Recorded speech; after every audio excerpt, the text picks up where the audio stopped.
Hello, everyone. I am that Weems guy here for yet another episode. And this will be part two of our significant events series. Joining me tonight again will be John Hearne and Erick Gelhaus. They're the other members of the TACCON Chess Club that we have decided to dub ourselves. Tonight's or this episode is actually going to be in response to a comment by one of the listeners who listened to part one and asked us to specifically cover the Kyle Dienkeller incident. We're actually going to talk about three incidents that are, I would say, on par with the Dienkeller incident. And we'll get into that more in a second. John, if you would take a minute and say hello to everyone and introduce yourself. Hey everyone, John Hearne, longtime law enforcement officer, range master, staff instructor, have my own shingle hung out these days, do a lot of reading, researching, and occasional presentations around the country. And Erick Gelhaus. Evening, everybody. Eric, retired cop from Northern California after 29 years. Teach a gun sight, have my own shingle out. I don't quite nerd to the degree that John does, but I do give it my very best. All right, and Erick is joining us once again by cell phone. We have a system that we have hopefully worked out to try to cut out some of the walking on each other that we did the last time we had to have a cell phone call in, but it's either that or not have the episode, and we would rather do the episode. So the three incidents we're going to talk about tonight will be the unfortunate death and murder of Constable Lunsford in Texas, Trooper Coates in South Carolina, and Deputy Kyle Dienkeller here in Georgia. These three incidents are noteworthy in that they were all captured on dash cam, but this was an era before YouTube and file sharing and what we now commonly see with the technology. For one thing, well, at the time of the Lunsford murder, dash cams were still not prevalent in patrol cars. It was only the big agencies and the well-funded agencies that had them. And this instance is actually credited with push towards putting dash cams in law enforcement vehicles. The other thing about these three instances is that now an incident happens and almost in real time it gets posted to the internet and we're watching it by the end of the day or the next day. These took place all in the 90s, and you had to actually know someone that had a copy of the video cassette and get a copy of the video to watch it. I remember the Dienkeller happened in the year before I went to the academy, and they showed it to us then. And I saw it a couple of years later when I went for a supervisory class at the State Training Center and managed to get a copy of the cassette and bring it back to the agency. And we all had to gather around a VCR and put the tape in, where now you just get that over your cell phone. So I'm going to throw it to John real quick for comments along those lines. Yeah, I think it's just a reminder that there was a day when Blockbuster still existed, and just the novelty of the video in the cars was totally different to everybody. One of the weird quirks about the Lunsford murder was that the microphone he was using cut out at certain high volume sounds. So one of the things that confused the investigators was he actually had gunshot wounds. He had been shot with his own gun, but nobody could figure out where the gunshots had taken place. The technology was so new, they didn't understand how the microphone he was using wasn't even going to pick up the gunshots. And again, I think that both of these, the two murders, because Lunsford was, I believe, 91, and the other one we're talking about, the murder of South Carolina trooper Mark Coates, was 92. There was a company, I think they're still in business, called In the Line of Duty. And that was where you got your law enforcement training back then. You had to either, get the video cassette, or I think there was actually a satellite TV channel that tried to sell their material along the way. So it was one of those things that we had never seen this before. I think we're all instructors here, and we all recognize how important it is when we're trying to teach somebody something, rather than discussing it, actually to show it to them. And these were the first instances, especially, the ones that occurred in 91 and 92, where we actually watched the officer be assaulted on tape. And in the Coates particular instance, watched him expire on tape. And they were very impactful videos. Erick. All right, I'm off mute. Yes, I just want to go back and hit what John said. They were very emotionally significant for, especially as a young cop in that era, to see these come out. And like I didn't remember the names of the officers on the first two, but as soon as I saw the Lunsford video, I'm like, oh yes, I remember this, and here were the lessons from it. And interestingly, we were having a conversation in the pre-show about some of those lessons were so significant and burned in that when you saw folks who weren't necessarily threats but were unknown and acting and starting to present like threats do those things, they got some very different responses from the officers based on them having seen what took place in these videos. Yeah, And like John said, if they weren't coming by videotape, you weren't getting to see them because that was the only way we were getting them. So you would hear about them for months before you would finally see them. yeah, and that's the point I'd really like to delve into. Maybe we'll come back to that after we discuss all three of the incidents. The Dean Keller incident was particularly impactful for me because one, it happened immediately before I went to the academy. And then number two, in being Georgia, a lot of us knew they're my academy class and we're watching the video. We knew the area in which this happened, or we knew people with that agency. When I saw the video in the supervisory class that I referenced, there were actually people who responded to the scene and that were responsible for guarding the murderer afterwards so that it wouldn't be the agency in which Cal Dinko belonged to having to guard him. And so that one was very personal for people around here, and it still is to a certain degree from, it's old gray hairs. But first, let's go back. We'll talk about the Constable Lunsford incident that took place on January 23, 1991. And he was a Texas constable that had stopped a vehicle. I'm not sure where in Texas this took place, but it was occupied multiple times by Hispanic males. And I believe it's when he went to search the trunk for drugs, that's when the actual violence took place. I'll throw it to John. Yeah. So what happens is that he's working interdiction. I think that was part of the reason they had the camera in the car was to make sure that the consent had been properly documented. And he hadn't been running the camera in the car very long, and that was one of the points, the teaching points from Lunsford. And concern was whether he had the people that watched that murder that knew him said that was not how he would typically, they would have thought he would have acted having been on other scenes. So we're just starting to see in its infancy the effect of everybody being recorded, how it affects behavior. So he goes and he has them open the trunk, and while the trunk is being open and he's paying attention to the large load of marijuana in the vehicle, first one suspect gets out, I believe the driver does, then the other two suspects exit the vehicle. And if you understand Spanish, they actually sit there and discuss how they're going to assault the officer kind of in front of him. And because he didn't speak Spanish, he didn't realize what was going on. And as I think anybody here knows, if you've got three bad guys and one of you, that's a pretty bad fight. So pretty much almost contemporaneous with the discovery of the large load of marijuana. One assaults him high, one assaults him low. He's dragged off camera. He's stabbed his, to give you some idea how long this was, his service revolver. He is then shot with his own service revolver. Left on the side of the road, and the suspects immediately flee the area. Yeah, the guy that did the low part of the takedown actually did a textbook, attempted a textbook double leg takedown. So it wasn't like he was just making this up on the fly. He knew how to do a takedown, and he attempted it, and it looked like Constable Lunsford was able to partially defend against that, but with the other person grabbing him high, he was just completely outmatched. And John, in the pre-show, you talked about how there was an issue with the microphone. Oh, I thought I touched on earlier that basically the microphone, the concept was so new that they didn't even, that when he was murdered, they didn't realize that the shots had been fired because the microphone didn't pick up those rounds. I'm sorry, you did mention that in the intro, not in the pre-show. I'm sorry. Eric, any thoughts? So some of the lessons that came out of that were about Lunsford. Let me back up. Lunsford was a sole constable in that town.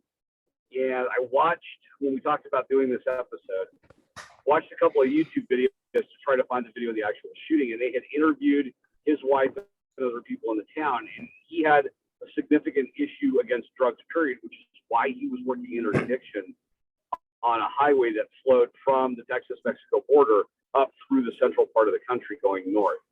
So that's why he was doing a lot of interdiction, but he had no backup at all to be available. So there's that. One of the other issues was the lessons picked up on this were when you start having multiple people exiting a vehicle and either disengaging or starting to try to control that, maybe not physically, but through commands, through display of weapons and those things, rather than him being focused on the trunk and letting everybody get there.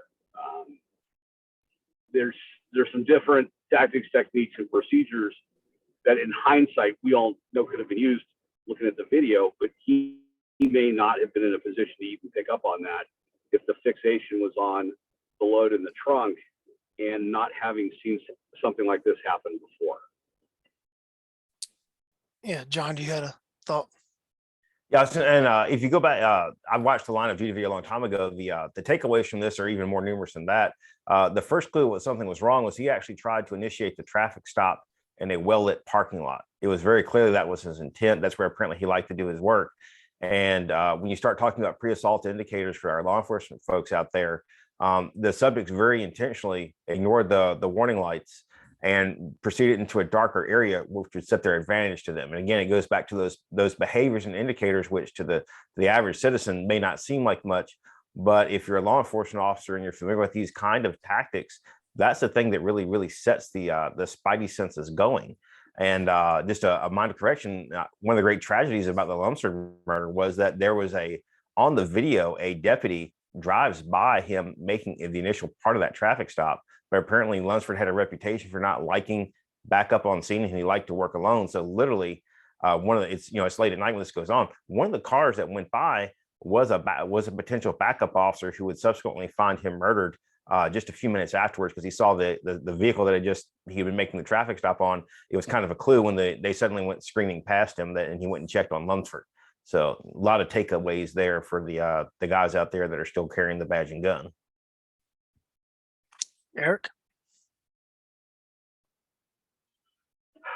No, I think John picked up on those extra points that I hadn't seen from that video, the Line of Duty video. Yeah, I was not aware of those either. I guess we should have a little brief discussion on what is a Texas constable. For those that are not aware, a constable is a elected position. It's sort of like a sheriff, but not quite.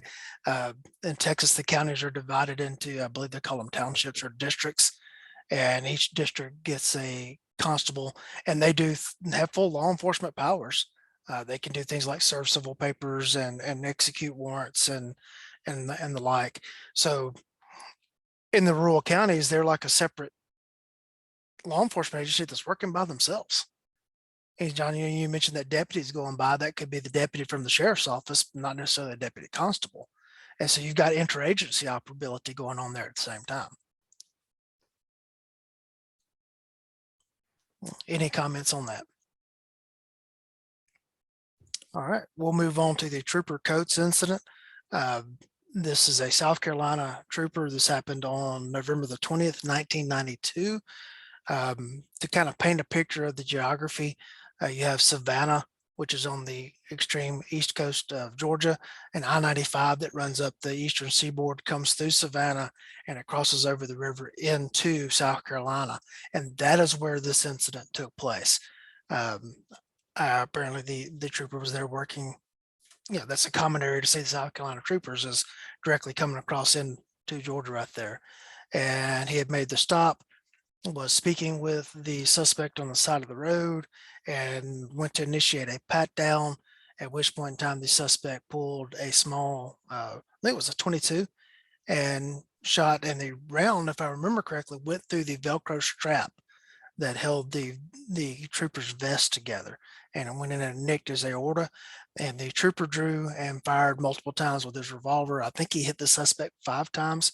Now, I thought it was 38 plus speed. John, you said earlier that you thought it was a 357 Magnum, but I know he hit the suspect at least 5 times, but the suspect lived and the trooper died. John? Well, just a correction, when he goes to do the search, the suspect has one of those horrible North American Arms single shot 22 revolvers. And the first round actually is stopped by the vest. There's a scuffle on the ground. Okay. And when Coates is able to separate from the suspect, that's when he shoots him 5 times. As he's pushing back, he's on the radio on his portable radio calling for backup. And while he's out there in the open is when the suspect discharges the revolver a second time and he sustains the fatal wound. Trooper Coates retreats to the front of his car, is continuing to broadcast a radio message, and you literally watch him bleed out on tape. So it's just a horrible situation. You know, he was out there, if I'm not mistaken, I believe he was actually intentionally working interdiction as well, which is another similarity with the Lunsford traffic stop. You know, out there looking, you know, whether it's drug interdiction or just criminal interdiction, making a lot of traffic stops, always looking for the trying to get the big score, that sort of a thing. So I believe he was shot 5 times, but you know, they were insignificant. You know, they didn't strike any vital structures, which is why the suspect actually survived all 5 rounds he was struck with. Yeah, one thing I noted about the pat down too was he was standing directly in front of the suspect, reaching forward, patting him down rather than securing him and patting him down from behind. And that opened up the opportunity for the suspect to make his move. Throw it to Eric. I will have to alibi on this. I am not as familiar with this one as you guys. The one thing I will talk about is the bat searches, and you brought up the positioning on that. And this is one of those things where events have driven improvements in tactics, techniques, and procedures, and getting behind people, controlling the hands, doing either a legit Terry frisk after a stop that's driven based on information, or if you do work an officer safety pat at a level below a Terry frisk, being in a position to control the hands, being in a position of advantage when you do them is one of the lessons from this. And then I'll bow out. Yeah, another thing we can talk about from this incident was, 2 Good Samaritans stopped to help the trooper, and a second trooper is responding to the radio call for help. And when he arrives on scene, he doesn't know if the Good Samaritans are there to help or if they're the suspects. And he draws down on them and starts giving verbal commands in a very excited tone, as you would expect. For these citizens out there, should you stop to help in a situation like that, please understand that the responding officers don't know whether or not you're the good guy. You know, but they don't. And so that's a situation where I would say you're not bowing down and kissing the ring and bowing down to the man, but it's a good point, good place at that point to just go ahead and follow the verbal commands, and it can all be cleared up momentarily rather than trying to explain, no, I'm a good guy. That's not the time. I'll throw it to John. No, I think it's an excellent point. If I recall, that it was like a couple of passing truckers, and one of them had grabbed a lug wrench or something like that to kind of sort the suspect out. Which, I mean, I think speaks to a certain bravery to begin with. But the potential for tragedy is very, very rife. We had the incident, I believe it was last year in Colorado, where the armed citizen had shot the bad guy and goes to pick up the bad guy's rifle and is shot immediately by responding officers. Anytime you're at a scene where an officer's been shot, anybody with a gun in their hand or anywhere near them is placing themselves in great jeopardy. And do everything the officers say, do it very slowly and deliberately, because a lot of times officers are going to make decisions not on necessarily what you have in your hands, but how you move, and doing everything as slowly as possible is going to be key there. Eric, any thoughts? No, I'm glad John brought up the Colorado incident. I mean, that one was absolutely tragic. The citizen with the concealed carry permit responded, ended the threat after the death of the officer. But unfortunately, when the responding officers arrived, he had the suspect's rifle in his hand. That kind of goes back to obviously talking about the truckers there and everything else. Other than that, I'm out on that one. Yeah, one thing that I also should bring up here is I watched one video in which the suspect was interviewed, and you hear his point of view of it, and he's basically talking about he's been a dope smoker all his life, and cops look at people who smoke dope as if they're criminals. Well, if you're smoking dope, in most of the places in the United States, you are still a criminal. At least in 1992, that's for sure. Yeah, you were in 1992 everywhere in the United States. Now that's not necessarily the case on the state level, But the individuals, he didn't really come out and say it in the portion of the interview that I heard, but he's basically implying is, I had to kill that trooper because he was going to find that I had dope. Trying to rationalize it, you still took a man from his family over your personal choices. But people can tend to rationalize and do any of their behavioral way they want to because they don't want to admit that I'm the criminal, I'm the murderer, I'm the bad guy. All right. It goes back to what our friend William April said, and I'm paraphrasing, which is, your knowledge and consent is not required for someone to take your life and take you from your loved ones. He made those decisions apparently well in advance and was willing to go to pretty far extremes. And, that kind of mentality, because I don't think he even had like a anything beyond a user level amount of dope. This wasn't like he was going to prison for, the next 50 years for trafficking, in pounds of marijuana. He just did not want to go to jail that night. Yep. Yeah, and that's the thing is there's just sometimes people just decide they're not going and they're willing to fight to the death over it. And to go to the point we're going to touch on a little bit later that Eric brought up is the cop doesn't know which one you are. So go ahead, Eric. No, I was going to say, we were about a month past the anniversary of a murder of a coworker of mine from that era. Now, we didn't have dash cams, so it's not caught on video. But we had a situation where the suspect, an Aryan Brotherhood prison gang member, recently paroled, got the drop on our guy with a sawed-off shotgun. And our guy complied and was still murdered for it. And there were a lot of lessons to be learned out of that one at the time, but it was in that same era. And here was somebody who was following the commands of the suspect and was still murdered in spite of that, or probably as a result because of it. But it depends on how one looks at it. And out of that era, without the body worn camera or the dash cam footage, but it's still very impactful. And it will go to I think some of the other stuff we're going to talk about afterwards. John. Yeah, I was gonna say it's interesting because I know we talked last time we were on. We talked about the Onion Field murders. Well, I'm actually working my way through the book, and I did not realize how compliant the officers in the Onion Field murders had been up to the point that the subjects decided to kill them. So you had this horrible situation in which somebody has a drop on you, and surrender and cooperation does not guarantee anything.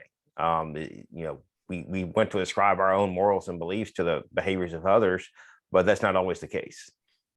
Yeah, John, is it Tom that says if you wait to see if they're going to kill you and they kill you, it's too late to do anything about it? That sounds like something Tom probably said. All right, we're going to move into the Kyle Dinkiller incident. This took place on January the 12th, 1998. Took place in Lawrence County, Georgia. If you're familiar with the geography of Georgia, Macon is pretty much the center portion of the state, and I-75 runs through it north-south. I-16 departs from it and runs to Savannah. Lawrence County would be 45 minutes to an hour or so, depending on where this took place in the county, east of Macon. Deputy Dinkiller was still a fairly young deputy. If I remember correctly, he and his wife had one child and she was pregnant with another. Or she may have been pregnant with the first child, but I know I'm pretty sure she was pregnant. He makes the stop of a pickup truck for speeding, and unbeknownst to him, the driver of the pickup truck is a Vietnam veteran who had been a infantry platoon leader. And quite frankly, Deputy Dinkiller did not control the situation. And he ends up in a physical confrontation at first with the suspect. It's not shown on video, but he does strike the suspect with a baton and takes him to the ground. But the suspect gets up and goes back to the Toyota pickup truck that he was driving and proceeds to load an M1 carbine. And Deputy Dinkiller is giving him commands as the suspect yells back and forth at him. They have kind of a verbal exchange. I timed it one time and it was like 22 or 26 seconds from the first time you heard Deputy Dinkiller use the word gun until he fires a shot. And he actually fired the first shot at the suspect, but he missed. If I remember correctly, Dean Keller fired 34 rounds from a Glock 22, which means he had to reload twice to get that many rounds. If I remember correctly, the suspect fired 10 rounds from the M1 carbine. He was intentionally shooting in the periphery, such as arms and legs, because he suspected that the deputy had on body armor and he was trying to immobilize him. The 10th and final round, he stood over the deputy and fired a round carefully aimed through the deputy's eyeball, killing him. Kind of the changes in technology. The pickup truck speeds away. The patrol car sitting on the side of the road with the lights flashing.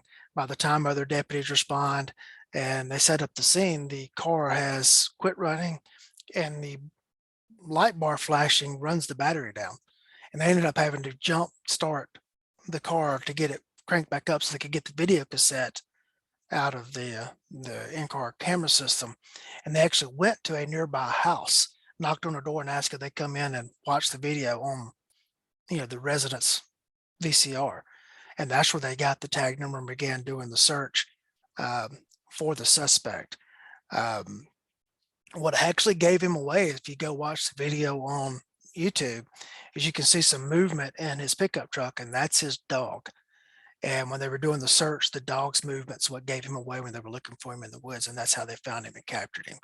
I've got some other tidbits, but I'm going to throw it to John for some conversation first. Go ahead, John. Just a couple of things. If you look back at that stop, apparently there's a very interesting documentary that somebody did. You can get it on buy it off of Amazon, where it's a more current kind of trying to understand what happened on that scene as far as some of his mentality and stuff like that. But one of the things I picked up from watching that was that you had a similar situation that the suspect did not stop immediately. I believe he would actually been clocked speeding on the interstate. He took an immediate exit and then drove a while and did initially yield to the blue lights before he stopped. So what he'd essentially done is he had moved himself from the well-traveled, interstate corridor out to a more remote location that obviously is again maneuvering to put himself at an advantage. And we're talking about the shooting going on. My understanding is that Dean Keller went through a magazine, reloaded, and was in that second magazine. And for all those rounds he fired, all he got was a grazing round to the suspect's basically fat roll. You can actually on the video you can see the suspect I think grab his left side with his hand for a second, and that was the only round that Dean Keller was able to put on him, even though the fight took place within direct proximity to a Ford Crown Victoria, which is not a particularly great length there. Eric? I didn't catch all of what John said. One of the other things that, let me back up. There was a fair amount of mythology at the time, and there were behaviors attributed to Deputy Dean Keller. People were saying that maybe he'd been reprimanded for being too assertive, maybe this, maybe that. And one of the interesting things about the documentary that John referenced was they went in and refuted a lot of the mythology around the case, and they managed to get it down to just the facts. This is what actually happened. This is what had gone on in the lead up to it. What had actually happened, like administratively, or not happened administratively in the lead up to it, that was attributed as being responsible for Dean Keller's mindset or behavior during the event. So today, when I was teaching a Red Dot class, I had somebody bring up one of the myths out of Newhall about pocketed brass. And he had been taught that in the academy, and he was absolutely adamant. No, I was taught this in the academy, and it happened. I'm like, you were taught it in the academy because we all were. But we kind of have to look at what actually happened, not what was rumored on the mythological side of some of these events. Yeah. Go ahead, John. I was going to chime in. There's some interesting backstory there that the documentary I was talking about. Dean Keller had started out. His father had introduced him to the sheriff and kind of got him the first job, and he had actually spent some time with that sheriff's office. I believe he'd actually worked as a jailer for a while before he got out on the road. And he had only been, he'd been with the sheriff's office for a while, but he had actually been on the road a fairly short time as part of his career. And it was obviously from your dad introducing you and helping you, being able to get a job in the jail. Apparently, it was a very political county, and a lot of the subsequent behaviors that Dinkler involved in were probably related to some of those political machinations, for lack of better words. Yeah, the supervisor class that I mentioned earlier, when we watched the video in it, there was a local, one of the towns in Lawrence County is East Dublin, and there was an East Dublin officer that was working the day of the shooting and responding, was there on support of the capture, and actually guarded the suspect in the jail.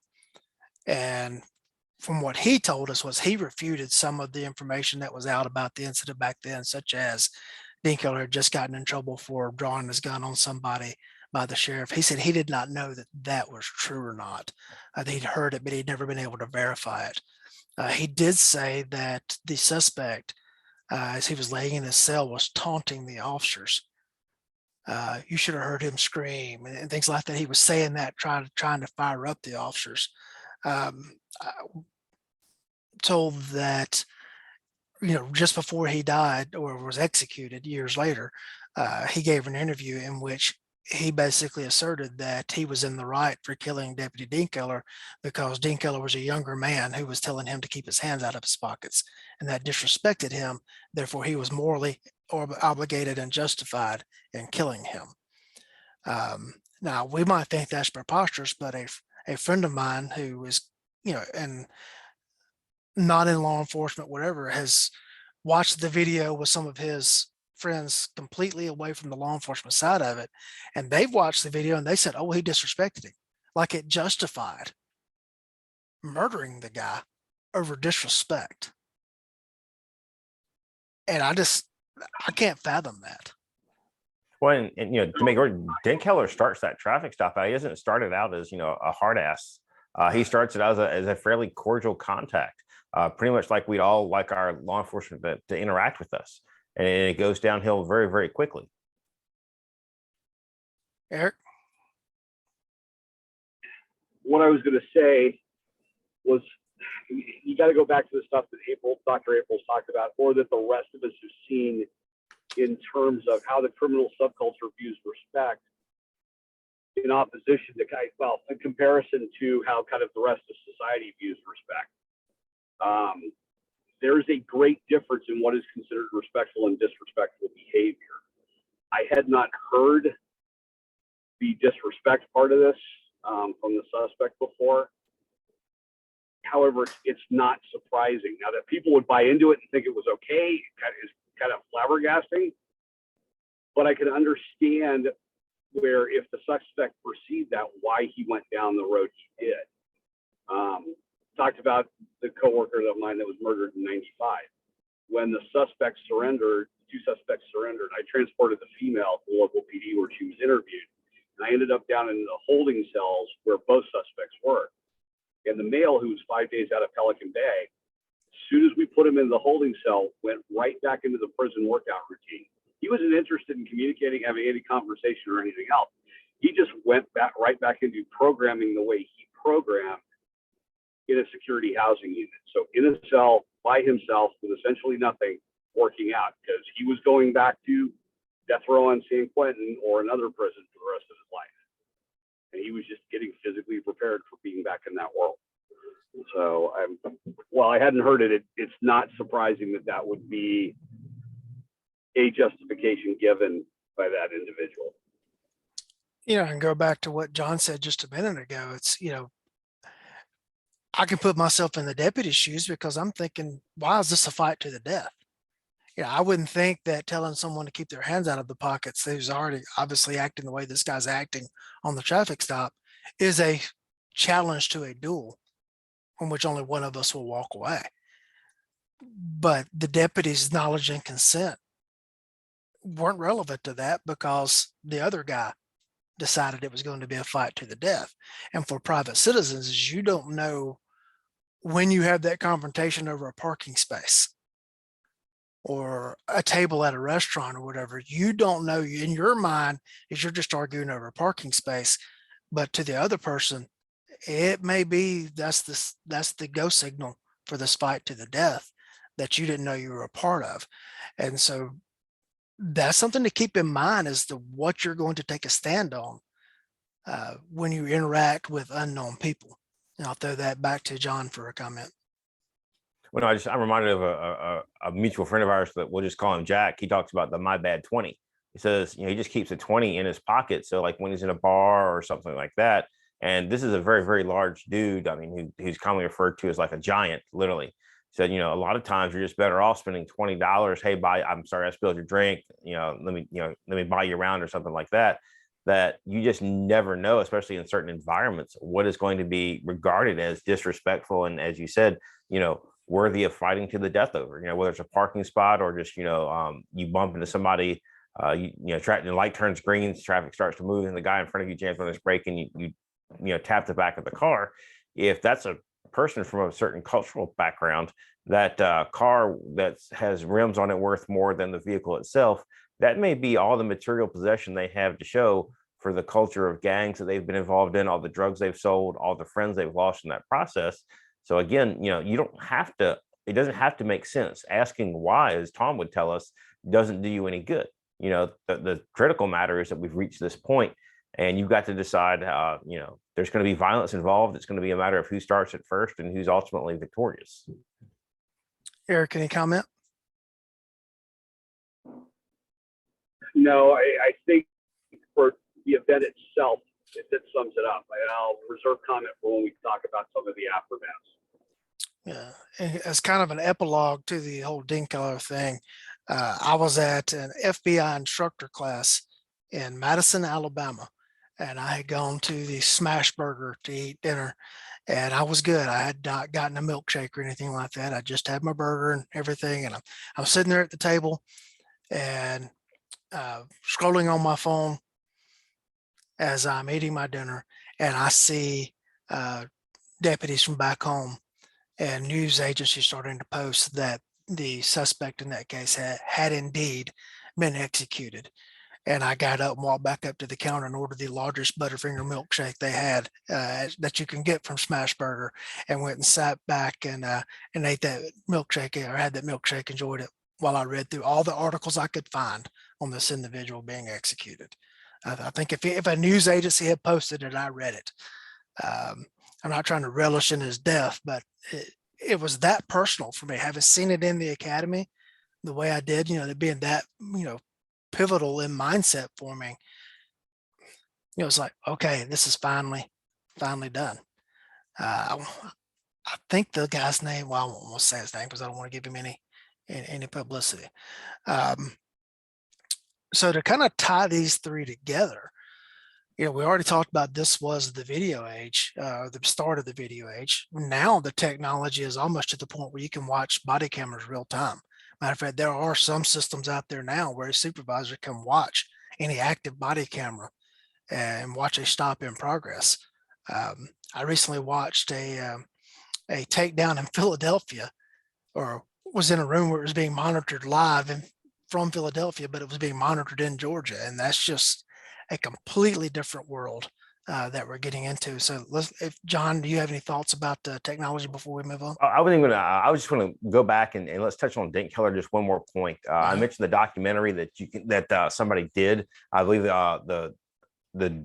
basically the person that decided to produce the documentary was an officer who had watched the murder, had been greatly influenced by it, and was trying to make sense of it.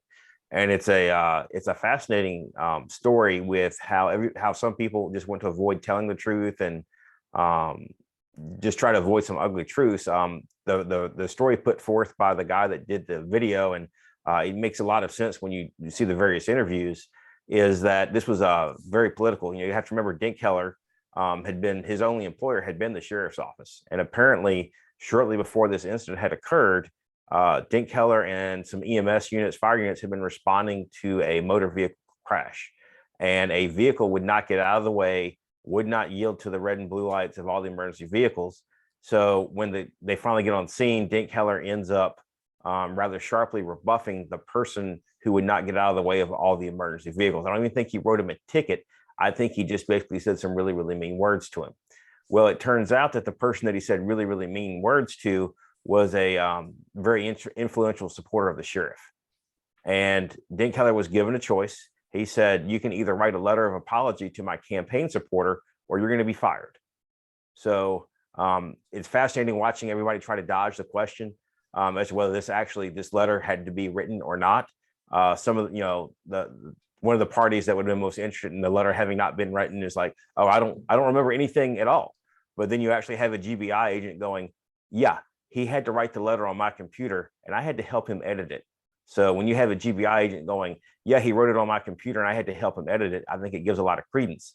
And the general consensus from the video I got was that when Dink Heller pulled over this homicidal maniac, the biggest concern he had in the back of his mind was this is an older gentleman, because the guy that killed him, I think, was in his late 40s or early 50s. He's kind of distinguished. I don't know if you'd say that, that he was necessarily moneyed or not, but I think what was in the back of his mind was, I have to be really careful how I treat this guy. This could be another supporter of the sheriff. And I've been put on notice, the rumor going around about Dink Heller for the longest time was that he had been disciplined or threatened discipline for excessive use of force. And apparently that was based on the, yelling at the guy for failing to yield. So when Dink Heller confronts this guy, he's in this situation where he's already got one kid. I can't remember if he even knew whether his wife was pregnant, but it's certainly possible that he knew. And as he's trying to interact with this person in the lowest level possible, he's in the whole back of his mind the whole time is whether his actions are going to affect the longevity of his family. And unfortunately, I think he ended up obviously focusing on the wrong point. But I think it goes to the point that, a lot of times politics really shouldn't have any place in these businesses. And ultimately, you have to make priority decisions. Dink Heller could have probably, could have gotten a job somewhere else, probably in law enforcement with a post certificate, but his family will never get him back. And I highly recommend that video. I think you can purchase it off of YouTube for a very modest fee, but the guy spends a lot of time delving into it. And if you like watching people being interviewed to see whether they're being truthful or not, it's an absolutely fascinating video to watch. I'll check that out. I know there was a documentary produced back closer to the time when the incident happened, and I've seen it. And at that point in time, the family was very cooperative in the production of that documentary, and they actually wanted the incident to be used for all the training value that it could be. I don't know if that's still the case, if they're still the same Dink Heller's dad's in this video and talking about his son and how great he was and how he regularly visits the grave and stuff like that. So it's an interesting follow-up, because we'd heard those rumors. I saw the video the first time when I went through basic in 2002 at FTSE. And they kind of shared that rumor there, but they said we can't substantiate it. So I thought the video did a great job of saying, hey, well, there was a nugget of truth there about behavior, but it was behavior that I think that we all would have probably done at some point. How frustrated we might be responding to a motor vehicle crash, and you've got the one idiot that won't get out of the way. And again, getting in that highly politicized arena where you criticized and said mean things to one of the sheriff supporters, that should not be what determines whether you keep your job or not. As you talk about that, I'm flashing back to all the times in my career that had the same thing. People just will not get out of the way of the emergency vehicles, or they try to drive through a scene. You got 7 fire trucks, 3 deputy cars, and a tow truck. They're trying to get an overturned vehicle out of a ditch, and people are trying to drive through it because where they have to be is so important. Well, there's nothing that will destroy your faith in humanity greater than directing traffic at an accident scene. I put it up at the top of the list. Yeah. It's on the list of things that I don't know if I will live long enough to overcome that particular demon. I've conquered most of my demons in life, but that is one that will send me right back to angry corporal days. Eric, any thoughts on those points before we move on? Constructive thoughts on the event or traffic accident and losing all faith in your fellow man? Either one. Yeah, directing traffic is never a good thing. It's never a good thing. No, and unfortunately, that's why we've all been in the supervisor chair, we've all been in the FTO chair. How you pull the reins on your people can be very impactful, can be very important. And sometimes those messages need to be crafted to where you don't destroy the horse, right? Trying to get it to where you can put a saddle on it. And that's inartful, but that's kind of the best analogy I can come up with at this point. I will say this, though, that I would rather have an employee that I have to pull the reins back on than one that I have to spur. Amen. Oh yes. Yes. And you just have to understand that for the people that are going out and getting after it and actually working, they're going to create more opportunities to mess up than Yep. the guy that you have to spur to get to do anything. They managed to last so long because they never do anything that would get them fired. It was almost a plaque in every office of the federal agency that ran the task force I was on. Big cases, big problems, little cases, little problems, no cases, no problems, Mm-hmm. which is not what we wanted our cops to do for decades. Right. Eric, any thoughts on the technology of video as how it, from what we're starting in the early 90s to where it is now? So it's infinitely better quality, right? My understanding is on the current generation of Axon cameras, they've actually got the cameras fairly close to being able to work at what the human eyeball sees. We're, like John said, the technologies are, I think it was you saying, the technologies there where we can monitor, in some cases, cameras real time from the field, which is probably not the best thing. A bad part of this is that anyone out there who thinks they know how police work should be done can try to, on their own, evaluate events and render decisions without having a lot of the context that's needed to make those decisions. And it's instantaneous, where in some places agencies are putting the stuff out, the videos out, without the context that the officers had or even what was known about the event going into it. Whereas with some of the stuff from the 90s, by the time it got around to you, we had a fairly decent idea of what the context of the event was. And so any Monday morning quarterbacking that was happening with a bit more idea of what had gone on.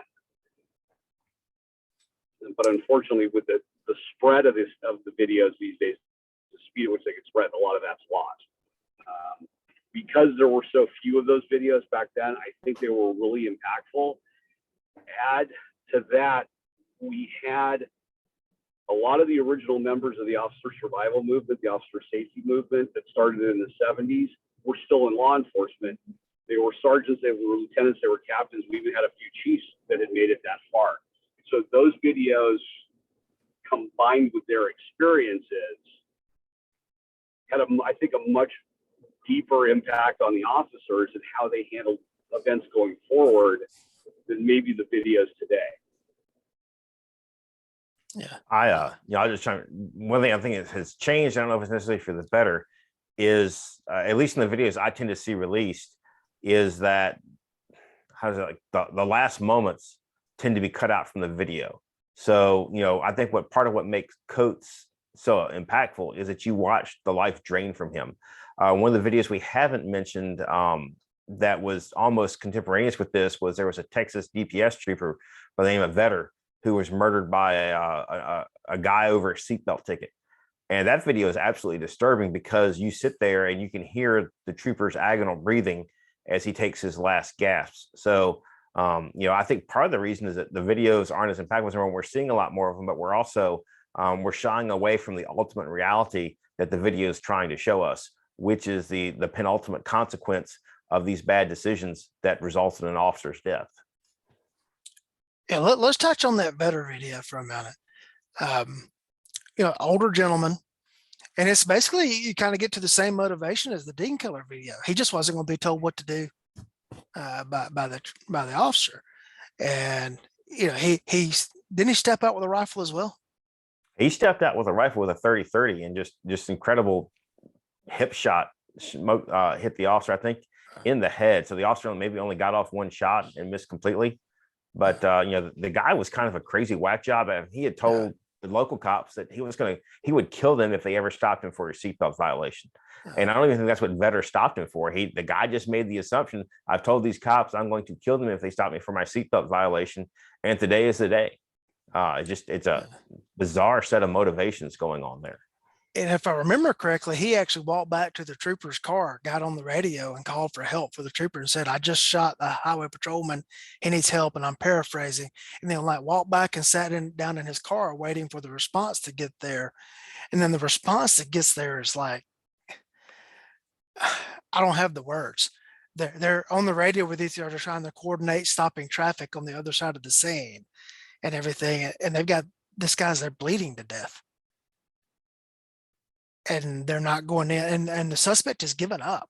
And of course, we're watching this after the fact and on video, but it was just chilling the lack of decisive action that took place on the part of the response, in my opinion, in my view, based on the context that I have. John, any comment? Well, a lot of people don't want to plan for the worst case scenarios, which is a lot of what we're talking about. And, how you respond to the scene of a murder or something like that. That's that kind of stuff you need to be game playing and figuring out a long, long time before that day comes along. One of my favorite Claude Warner quotes, who I think stole it from Bill Rogers, is, I'll figure it out when I get there, has killed more people than just about anything else. Figuring out when you get there is not a particularly great strategy when it comes to dealing with these critical incidents. Eric? And that's one of the benefits of the proliferation of the videos.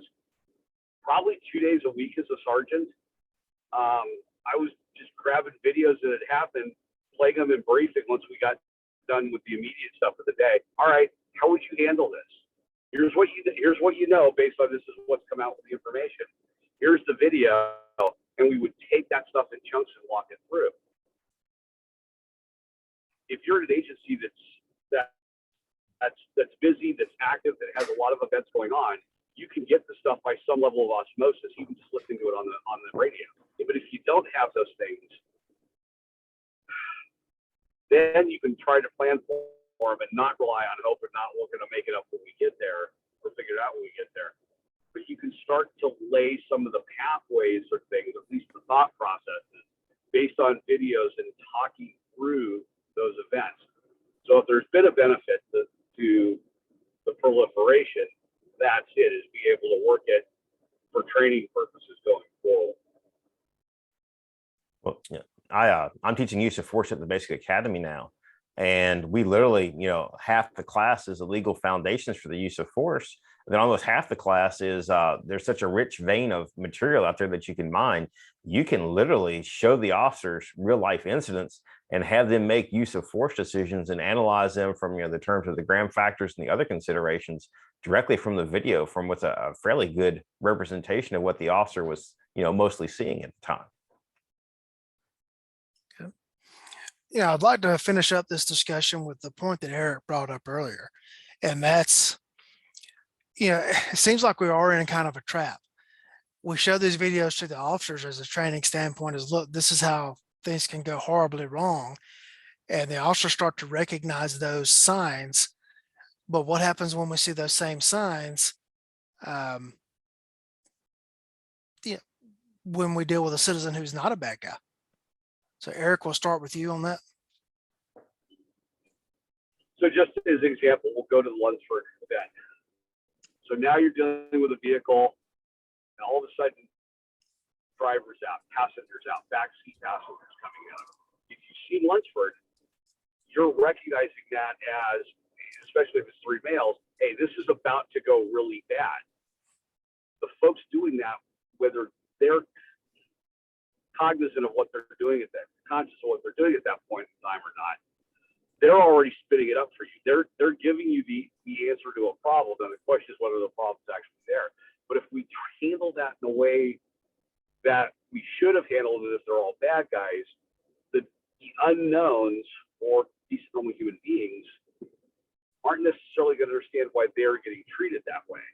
And all three of us have an acquaintance who's a prosecuting attorney up in the Pacific Northwest, and he has made the point time and again, we're really good at dealing with bad guys. Where we will get into problems is when we have unknowns that present as bad guys, we treat it as bad guys in order to control the situation, and then they can't understand why the event played out the way it did. How do you deal with that? Hopefully they comply so that you can then take the time to sit them down and explain it. And even if they don't necessarily get it on the side of the road, you've at least teed it up for the sergeant and lieutenant to give it another shot at explaining why that event played out the way it did. Why, if officers ask you to keep your hands where they can be seen and your response is to throw your hands into your waistband, you might well get a very adverse response from the officers. they have seen these videos. They have seen what happens. Yeah, if I can chime in here. That was the subject matter I wanted to get to. Go ahead, John. That was it. We haven't nerded out hardly at all, and let's launch into a quick nerd rant. One of the things that Murphy is hugely fond of is a concept called recognition prime decision making. And recognition prime decision making actually comes out of the firefighting world. When psychologists started to study the people that were responding to fires that had 15 or 20 years on the job, as they're rolling up on the fire, they're making very quick, highly accurate decisions on how they're going to attack that fire. Is the fire spread so far that there's no point in putting people inside to try to fight it? Is the fire at such a point that the building is likely to collapse if we send people? And what they found was after you had 15 or 20 years on the job as a firefighter, you could make those decisions very quickly because just like the title is recognition prime decision making, the decision making is already primed by what you've seen. And that's what these videos are effectively allowing us to do, and where the confusion comes from is that we've been primed to identify the behaviors when we see them in advance. And that's the great thing about these videos.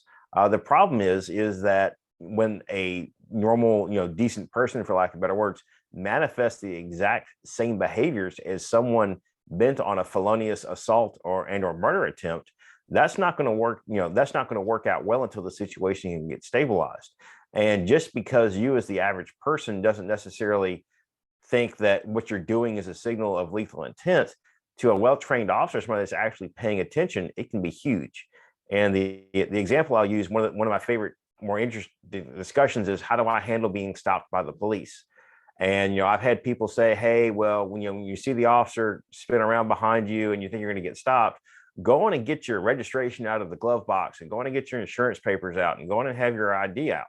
Well, if the guy is just punching numbers, he's not going to notice it. But to an officer that's paying attention, we lock onto where those heads are moving, and all those behaviors that some people are encouraging to do, that head's going to, lean toward the glove box.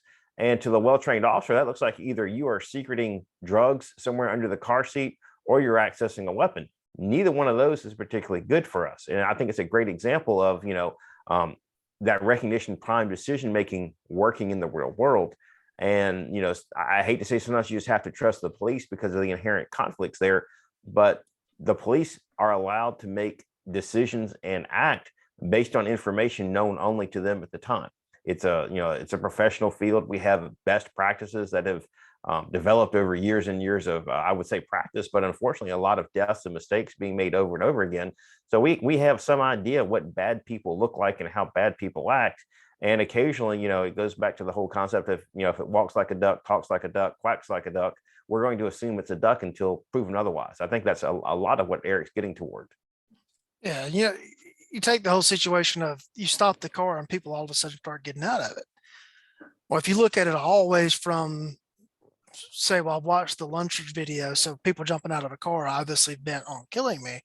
And you contrasted that with, say, the first 10 years of my career when I worked in a college town, and you stop somebody for a minor traffic offense and everybody else in the car bails out because they got to get to class. Okay, drawing down on college students jumping out because they're late at class isn't conducive to a long and prosperous career. That's just not going to go over well. And it's trying to convey that to the general public is, look, when you jump out of the car, as soon as it comes to a stop, understand what the officer is seeing and what's flashing through their mind, and understand they don't have to be right. They just have to be reasonable. But if they're wrong, they pay with their lives. Let's give that a little bit of a credence and try to be reasonable on the citizen side of that. Eric? Yes. And it's also contextual, right? So if you're making the car stop at 8 a.m. on a university campus and folks with book bags bail out of the car and are bolt for the classrooms, okay, that's probably not the Lunsford scenario. Right. But now put anybody making that stop in a rural or higher crime area and having that same behavior, you're going to get that.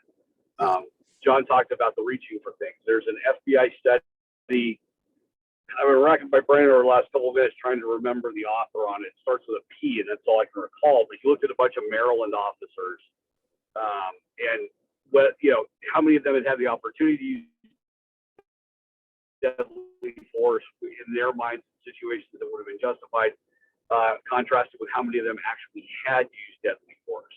And one of the preludes in that paper, in that article up to it, is they interviewed a cop killer who'd been pulled over twice before he killed the officer. So he knew he was wanted. I think it was for murder. He gets pulled over by an officer who is like eyelots him, looking at him clearly through the rearview mirror. He's watching what the guy's doing. He's paying attention. He's not worried about his sight book. He's not worried about his hat. Right? He's just worried about the driver behaviors. Bad guy doesn't take him on. Cop gives a warning. Bad guy drives off. Doesn't even run the guy. Then he gets pulled over by a traffic cop who's worried about the hat, worried about the ticket book, worried about all these other things, except for the bad guy driving the car who's armed and doesn't want to go back to jail, who ultimately ends up shooting and killing that officer. And just the differences in that, right? So John was talking about, is our approach numbers or is approach like awareness and how that impacts? Yeah, so those are two different sides of the coin, but reasonable behavior by citizens, or at least acknowledgement of their behavior, would be nice. Yeah, I'm thinking, you're talking about the context. I made a stop on a rural highway in my county in which the vehicle wasn't really fleeing and eluding from me, but it didn't immediately stop either. I was in an unmarked car, and they passed me at an extremely high rate of speed, and I pursued and activated my lights after I called in the tag, and they went for a short distance before they finally realized I was back there. And then the driver immediately cuts to the side of the road, slams on brakes, skids to a stop in the soft dirt, and just the whole demeanor of everything was setting off my alarm bells. And I come to a stop, I get out and I start to make my approach on the vehicle. And right about the time I hit the rear quarter panel of the vehicle, I see one other thing is that when the vehicle came to a stop, all the occupants put their hands out the window. Like, oh, these folks have been trained. They know how to be stopped. And as I'm walking up in the vehicle, all of a sudden the driver's hands rocket back towards his waist area and his shoulders hunch. And from behind, it looked just like an appendix carry draw. Well, I don't know what my draw speed on that one was, but I was probably approaching the magical mythical one, sub 1 second on that. I cleared Kydex extremely quickly and started giving verbal commands, and everybody complied. And, to cut to the end of the chase, the guy was riding along with a coffee mug resting on his leg. And it miraculously stayed in place during that whole maneuver where he hits the ditch and slides to a stop. But just as I'm approaching, the coffee mug spills over and dumps hot coffee right in his lap. And of course, he reacted to that. But that's how pivotal one of these things can turn. And just how quickly it is. And, my actions were reasonable. I also think his actions were reasonable to respond to that coffee dumping in his lap. John, anything?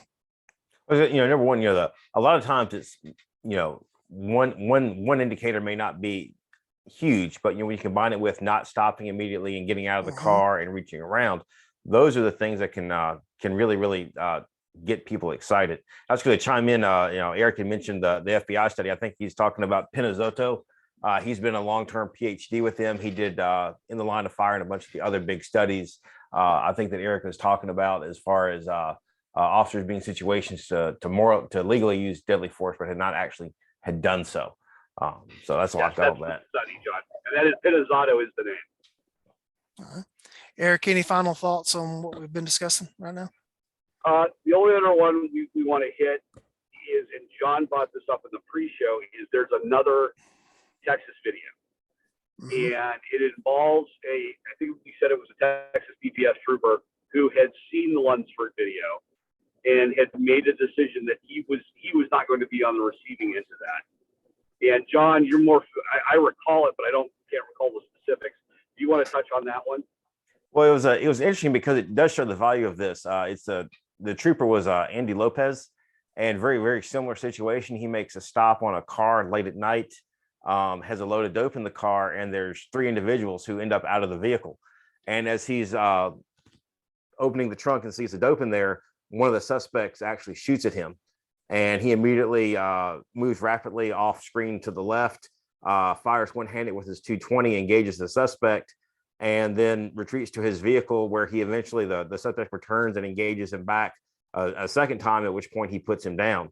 And he specifically credited having just seen the Lumsford video within the past year as being pivotal. He realized what he was setting himself up for, as far as, the loaded dope in the trunk, the multiple suspects out, and having to manage those suspects as well. So a great example of recognition prime decision making, again, to offer the nerd explanation. Eric? No, that was pretty much it. Kind of like we talked about in the Newhall episode. The profession doesn't always move quickly, but we will develop tactics, techniques, procedures based on events to try to have better outcomes, right? More survivable outcomes. And they're not just like stick the finger up in the air, ooh, that sounds like a good idea, let's go with it. People are trying to develop procedures that make it safer for all involved. And they're time tested, and they're usually almost always driven by really bad outcomes in other events. So when folks who don't understand the previous events, or who want to downplay them, or don't understand the process that is involved in developing some of these procedures, try to weigh in and get them thrown out for whatever the cause du jour that is, it really develops some resistance, or runs into resistance on the law enforcement side, and that's one of the big reasons for it. Just like we talked about why the high-risk stop procedures are the way they are as a result of Newhall. There's other things that happen as a result of some of these videos that we talked about, like people who don't want to get out of a vehicle and now are trying to get back into it, or trying to reach back into it. If you've seen Dean Keller, when you see people trying to reach back into cars, you're not going to allow that to happen. People trying to get back into vehicles, like there was one up in Minnesota not terribly long ago. Now, granted, he was trying to flee, but if you're familiar with people going back into cars and arming themselves, then when somebody tries to do that, that's the recognition prime decision making John's talking about. You're going to get some of those responses. Yeah. And I guess one of the things that changed from a lot of these things too is the whole mindset of we never search a car alone anymore. Well, we shouldn't be searching a car alone anymore. Well, I think a common theme there is, sorry. Go No, I ahead, was going to say contact cover, which we haven't talked about because chronologically it's, it was the late 80s. We can talk about that in another episode. That came about as a result of one officer trying to do too many things, or two officers both trying to do things rather than paying attention to what was going on. John, your thoughts? Well, I think it goes, kind of, you were trying to talk about common themes. I think that something we're seeing in all these things we're talking, especially the three we highlighted, is officers getting fixated on a bigger goal, whether it's getting the load of dope, getting the guy off of guns, and just forgetting the basic cop stuff. If you look at the coats, we all know that people attack and direct force most effectively directly in front of them. But that's where he chose to place himself when he did the quick frisk. So again, a lot of the officer safety stuff that we try to focus on, a lot of times, when people are getting a rush and they're trying to get to the big goal, they tend to forget that stuff. So I think it's an important reminder that officer safety, those good practices are always going to be, you're going to be better positioned if you actually follow them. The big thing, if I have somebody that, I handcuff, then I search, not the other way around. It doesn't work out too well if you don't handcuff them first, especially if they're going to be arrested. Yeah, and I guess one thing that goes along with that too is the whole mindset of drug cases has changed too. In the 80s and 90s, drugs were looked at as a much bigger deal than they are now, right or wrong. And, there's a move politically and socially toward legalizing it. And if that's what the legislature choose to do, is the voice of the people, then that's what the legislature choose to do. But I don't think there's the impetus now for the hard interdiction stuff as there was during the time frame of these incidences. Well, that and just introduction kind of assumes a proactive law enforcement stance, and there's not that many agencies doing that much pro law enforcement days. proactive law enforcement since about 2014 or 2015. I know some guys still out doing it and stuff like that, and doing some really good work, but it's almost like there's not many people fishing the hole anymore. That's for sure. Eric, any thoughts? California started on changing the drug enforcement issues long before the rest of the country did. But we had seen it out here where the risk was not worth the reward to pursue narcotics cases, at least at the street level, the way that they had been for many years, the way we were encouraged to coming up when I was a baby cop in the very early 90s. I guess one final thing we should touch on with video, and that is their impact as it comes to court. I guess the landmark case here would be Scott v. Harris, which is the first time in which the Supreme Court actually watched a dash cam video of an incident and used that evidence in making their decision. And yes, it's that decision is worth the read, because it's funny because the suspect side of that case is painting a picture. He was just out for a leisurely Sunday drive, and this cop just comes and rams him. But when you watch the video, it's completely opposite of that. A very reckless driving on the part of the suspect, high speeds, weaving in and out of traffic. And, the cops could just turn off their lights and back off. One of the justices addresses that, was like, how were they able to signal to him that they were actually, in fact, not just waiting to catch him up the road somewhere. And so that was actually an 8-1 decision on behalf of the deputy sheriff in that case, in the civil lawsuit resulting from the injuries that were incurred. John, thoughts on court and video? Scott versus Harris fundamentally changed that, because before Scott v. Harris, facts were established at the local court level. On appeal, they never reviewed them. And that was a huge game changer, which, if you're out there working in law enforcement, you almost have a almost presumptive obligation, affirmative obligation to provide good video of your work. If there's not video, it's going to be assumed that you did something wrong. And most of the time, we have IACP studies going back, showing that 97% of the time, videos exonerate officers. What I was going to share with Lee, I thought it was fascinating, is that we just had our legal refresher and we had a legal update last week, and we had a decision come out of the Fifth Circuit, which is what handles us, on it was a taser case. And lo and behold, if you go out and you read the decision from the Fifth Circuit, in the notes is a direct link to the video of the officer's body cam. And we keep telling you this in like the defensive practicing world, that you run surveillance everywhere, right?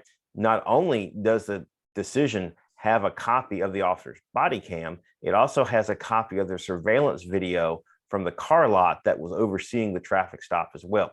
So, video has been in my mind, a hugely useful tool for law enforcement, because we've always been doing what we're supposed to, and the video, whether it's body cam or in car, exonerates officers massively. But again, it's been a huge sea change as far as its influence in courts, and that, defense attorneys, plaintiffs' attorneys, if they're suing civilly, don't just get to spin that web of lies and, throw out the most ridiculous versions of stories to get qualified immunity denied, for example, right? They actually have to deal with the reality on the camera, and it's been hugely impactful ever since Scott v. Harris. It's funny that you talk about exonerating officers. I had an instance where 2 of our deputies made a traffic stop, and it was a young adult driver. His mother makes the complaint, and I'm sure she's making it based on what he's told her. Accused the deputies of emptying a trash can into the suspect's car, making him stand outside in the cold without letting him have his jacket for 45 minutes, and that they broke the spoiler off of his vehicle. But when you watch the video, the traffic stop in total took 22 minutes. One of the deputies offered to pull his vehicle up next to the suspect vehicle and let the suspect sit in it with the heater running and the window down so that he would be warm. When they opened up the door, trash fell out of the car, and they just put it back, and the spoiler was loose on the suspect's vehicle, and one of the deputies showed him how to fix it. It's almost like suspects lie. I don't know. Yeah, and this whole thing goes, there's this one narrative that's being put out there. This is what happened, and you go watch the video. It's like, it's not even close to what happened. And John, I have to correct you. It's almost like suspects lie as much as plaintiffs' attorneys do.